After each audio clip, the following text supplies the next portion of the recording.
Hello mga maigs, karon na ata diri sa amo ang fish pan sa ubos tungod kay naana pud mi gi-open nga fish pan duha ka buok para sa amo ang hito, kay mag-order na pud mi og another 500 pieces nga hito para among kabutangan ang sa isa ka fish pan. Ang isa ka fish pan amo anang gibutangan ni siya og koi, around 300 pieces nga koi, kay para naara pud mi ikabaligya mo ni karon diha namo gibutang ang 300 pieces nga koi.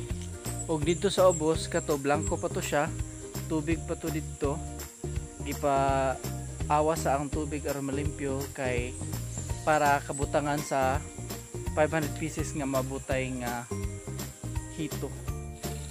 Kana karon wala pa na siya sulod kay bag-o pa pud na siya na human, ug amo pa pong gipa uga ang iyang mga simento aron kay og masudlan na ni og daghang tubig, dili siya dali mga lapak-lapak or mga hulog ang yuta nga gipatapot nga murag gihimo siyang pa simento nga mugahi siya. Kana na siya tubo aron ang tubig nga level diha ra siya taman, diha ra ang iyang gidaghan nun.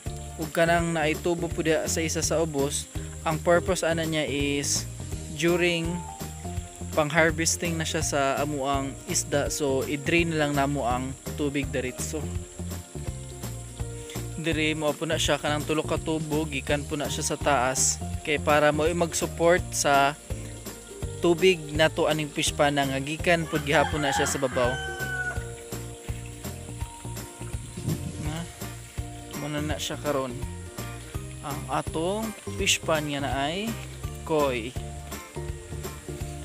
ug diha pud sa babaw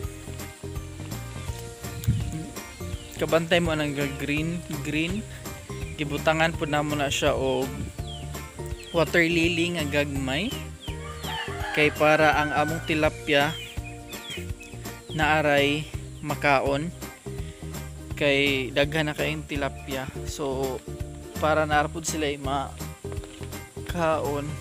Kana gibutana sako, gibutan og yuta aron mas mulig-on ang fish pan, dili siya ma-bar down kung magsigig ulan-ulan. Tapos kabantay mo nga naay mga sin nga nakapabutang paligid, gibutang lang namo na karon tungod kay ang amuang mga pato during magpakaon mi sa among mga isda is manganha sa tubigan, so sila ra gihapoy mangaon mong amo na siyang gisugod na og coral. Karon mga mix na atay goldfish, tulo na lang ni siya kabuok tungod kay namatyan sa amo ara man gibutang sa aquarium. Tapos karon i-apil na lang namo siya sa amo ang koi nga isda kay aron basin og matiwas na pud niya og kamatay, sayang kaayo.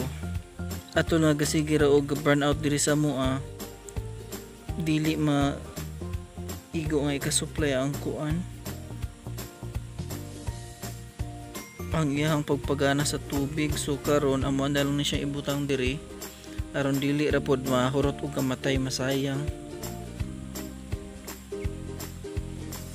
Hope so mudaghan pa unta mo more goldfish to come.